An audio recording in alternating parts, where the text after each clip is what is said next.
ರಾಜ್ಯದಲ್ಲಿ ಜೋರಾಯಿತು ನವೆಂಬರ್ ಕ್ರಾಂತಿ. ಸಿಎಂ ಸಿದ್ದರಾಮಯ್ಯ ಕುರ್ಚಿ ಮೇಲೆ ಹಲವರ ಕಣ್ಣು ಬಿದ್ದಿದೆ.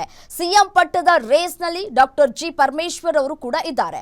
ಡಿಕೆಶಿ ಸತೀಶ್ ಜಾರಕಿಹೊಳಿ ಬೆನ್ನಲ್ಲೇ ಪರಮೇಶ್ವರ್ ಅವರು ಕೂಡ ಸಿಎಂ ಆಗಬೇಕು ಅಂತ ಹೇಳಿ ಕೂಗು ಕೂಡ ಕೇಳಿ ಬರ್ತಾ ಇದೆ. ಅವರು ಕೂಡ ರೇಸ್ನಲ್ಲಿ ಇದ್ದಾರೆ. ಸಿಎಂ ಸಿದ್ದರಾಮಯ್ಯ ಅವರ ಪರ ಇದ್ಕೊಂಡೇ ಇದೀಗ ಸಿಎಂ ಕೂಗು ಕೇಳಿ ಬರ್ತಾ ಇದೆ. ಹುಬ್ಬಳ್ಳಿಯಲ್ಲಿ ಹೊಸ ದಾಳವನ್ನ ಉರುಳಿಸಿದ್ದಾರೆ ಗೃಹ ಸಚಿವರು. ನಾನು ಯಾಕೆ ಸಿಎಂ ಆಗಬಾರ್ದು ಅಂತ ಹೇಳಿ ಪರಮೇಶ್ವರ್ ಅವರು ಹೇಳಿದ್ದಾರೆ. ದಲಿತ ಸಿಎಂ ಕೂಗು ಎದ್ದಾಗೆಲ್ಲ ಪರಮೇಶ್ವರ್ ಅವರ ಹೆಸರು ಮುನ್ನೆಲೆಗೆ ಬಂದೇ ಬರುತ್ತೆ. ಈಗಲೂ ಕೂಡ ಅದೇ ರೀತಿಯಾಗಿ ಬಂದಿದೆ ನೋಡಿ. 2013ರಲ್ಲಿ ಸಿಎಂ ಆಗುವ ಅವಕಾಶವನ್ನ ಕಳೆದುಕೊಂಡಿದ್ರು ಪರಮೇಶ್ವರ್ ಅವರು.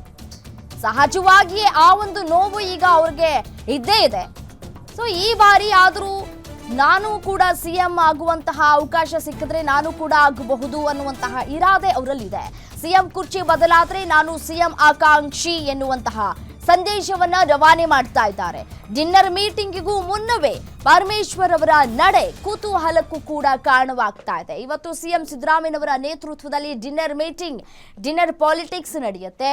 ಈ ಡಿನ್ನರ್ ಮೀಟಿಂಗ್ ಮುನ್ನವೇ ಇದೀಗ ಒಬ್ಬೊಬ್ಬರೇ ನಾಯಕರು ಬಹಿರಂಗವಾಗಿ ತಮ್ಮ ಆಸೆ, ತಮ್ಮ ಇರಾದೆ ಅನ್ನ ಕೂಡ ಈಗ ವ್ಯಕ್ತಪಡಿಸ್ತಾ ಇದ್ದಾರೆ. ಒಂದ್ ಕಡೆ ಸಚಿವ ಸಂಪುಟ ಪುನರ್ರಚನೆ ವಿಚಾರಕ್ಕೆ ಸಂಬಂಧಪಟ್ಟಂತೆ ಸಿಎಂ ಸಿದ್ದರಾಮಯ್ಯನವರು ಒಲವನ್ನ ತೋರಿಸಿದ್ರು. ಅದಕ್ಕೆ ಡಿಸಿಎಂ ಡಿಕೆ ಶಿವಕುಮಾರ್ ಅವರು ಬೇಡ ಅಂತ ಕೂಡ ಇಲ್ಲಿಯವರೆಗೂ ಇದ್ದಂತಹ ಡಿಸಿಎಂ ಡಿಕೆ ಶಿವಕುಮಾರ್ ಇದೀಗ ಸಿಎಂ ಹಾದಿಯನ್ನೇ ತುಳಿಯೋದಕ್ಕೆ ಸಿದ್ಧರಾಗಿದ್ದಾರೆ. ಇದರ ಬೆನ್ನಲ್ಲೇ ಇದೀಗ ಗೃಹ ಸಚಿವರು ಕೂಡ ಒಂದು ದಾಳವನ್ನ ಉರುಳಿಸ್ತಾ ಇದ್ದಾರೆ. ನಂದು ಒಂದು ಇರ್ಲಿ ಪ್ರಯತ್ನ ಅನ್ನುವಂತಹ ನಿಟ್ಟಿನಲ್ಲಿ ಇದೀಗ ಪರಮೇಶ್ವರ್ ಅವರು ಕೂಡ ನಾನು ಕೂಡ ಸಿಎಂ ಆಸೆಯನ್ನ ಹೊಂದಿದ್ದೇನೆ, ಆಕಾಂಕ್ಷಿ ಅನ್ನೋದನ್ನ ಇದೀಗ ಬಹಿರಂಗವಾಗಿ ಹೇಳ್ಕೊಂಡಿದ್ದಾರೆ. ಒಂದ್ ಕಡೆ ನವೆಂಬರ್ ಕ್ರಾಂತಿ ಅಂತ ಏನ್ ನಾವು ಹೇಳ್ತಾ ಇದ್ದೀವಿ, ಅದು ಈಗಲಿಂದನೇ ಆರಂಭವಾಗುವಂತಹ ಎಲ್ಲಾ ಸಾಧ್ಯತೆಗಳು ಕೂಡ ದಟ್ಟವಾಗಿ ಕಾಣ ಸಿಗ್ತಾ ಇದೆ.